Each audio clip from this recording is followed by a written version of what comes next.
get on with that. We're doing the Sunday questionnaire now, just after 12:15 on a Sunday. Whoever walks into the studio or gets on the phone has to do the Sunday questionnaire. So, eeny, meeny, miny, mo, is it going to be Mike or Colm? Who's going to go for it? I'll do it. Oh, you're going to do it, are you? Okay. Morning or afternoon to you both. Are you well? Afternoon. Very well, thank you. Before we do the questionnaire then with Colm, just explain what you've both been doing. Where have you been? We've just got back from a week-long trip to Romania where we took part in a youth media camp called the Digital Global Village. Okay. Romania. Mike, what was it like? Yeah, it was quite good.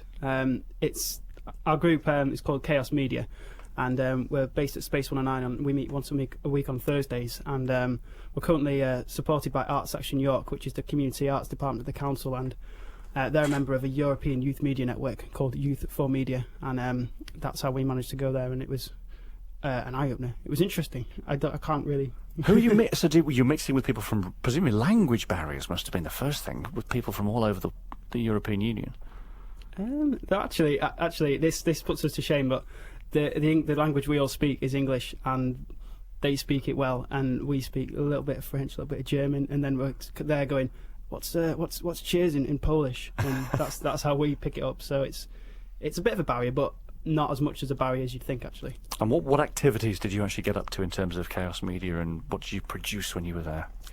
Well, as part of the group work tasks, we took part in 2 different tasks where we went around the city that we visited in Romania, and we took photographs and made films, which we uploaded to a website which is very similar to the Google Maps idea, where you can zoom in on a particular place, and as well as, you know, seeing like the streets and whatever, you can actually view the photos and the videos as well. You can click and download them.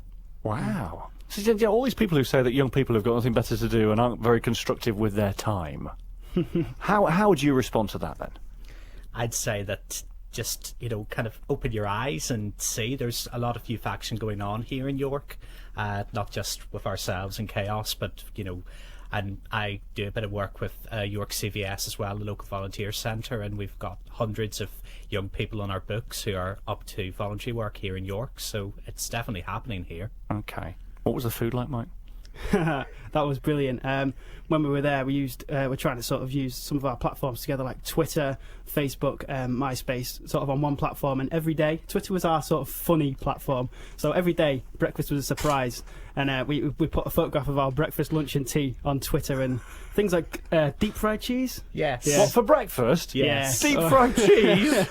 Yeah, really. That's what we thought. But I ate it. You know, I'm a bit of a plate hoover, and I ate what wasn't eaten, I'll admit. But, you know, it was fun, yeah. Okay, what was Mike, I want your one abiding memory.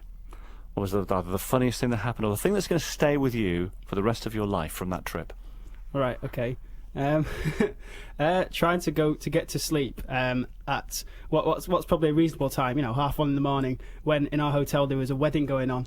So it stayed on till 5:30 in the morning, so probably that abyss between what you think, well, shouldn't they be stopping now?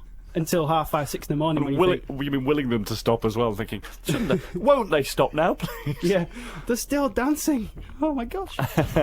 All right, mate, well, listen, thank you for coming in, and Colm, now we're going to make you do the Sunday questionnaire. So Okay. if you're ready for this now, we're going to give you 50 questions. What you've got to do is answer them as honestly as you can. You pick the numbers. Where do you want to start?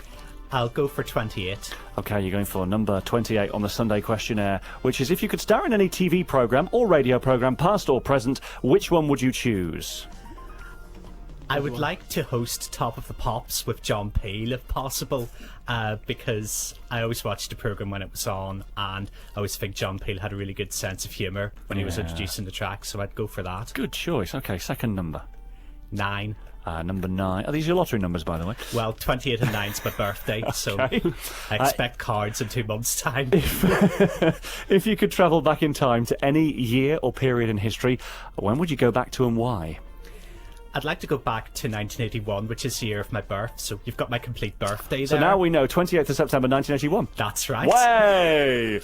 Okay, why though? Why 81? I'd be just really interested to see, you know, kind of catch up on like the news events that were happening at that time. I mean, you had the riots here in the UK in that summer. You had the royal wedding. You had the start of the regime of President Reagan as well. So just a really interesting time to go back and see and witness for myself. And you could watch yourself being born. Now that would be freaky. Well, yeah. Third choice. 19. Number 19. Have you ever forgotten something really important? Sorry, what was the question? That's the right answer. Your fourth selection. I'll go for 27. 27. What are you frightened of? I'm frightened of... I'm frightened of pylons. Really? What overhead pylons? Yes, they just seem really kind of large and intimidating, and when you walk under them they make a buzzing sound, and I'm always worried if I walk under one that there's going to be a bolt of lightning that'll hit them and I'll be the wire will snap and it'll fall and I'll die. I'm with you on that. And when it rains they seem to buzz even louder, like they're talking to each other. Voices in my head. I'm with you. Okay, your final number. I'll go for number 1. Number 1. Okay, on the Sunday questionnaire, Colm, your final one. What's your star sign, and do you ever read your horoscope? I'm a Libra, and I only tend to read horoscopes whenever I'm in the company of my grandmother, because she likes reading the horoscopes and gets to read every member of the family's horoscopes, so... And we actually know you have answered that honestly, because of course you've given us your full date of birth. I have indeed. 28th of September 1981. We now know everything about you. Indeed. Listen, thank you guys for coming in. I'm glad you had a lovely trip to Romania. And keep up the work with KhaoZ Media. Nice Thanks, to speak Jeremy. to you. Mike and Colm from KhaoZ Media doing the Sunday questionnaire on BBC Radio York. It's 12:25. Let's update the latest travel news now. Here's Simon Temby.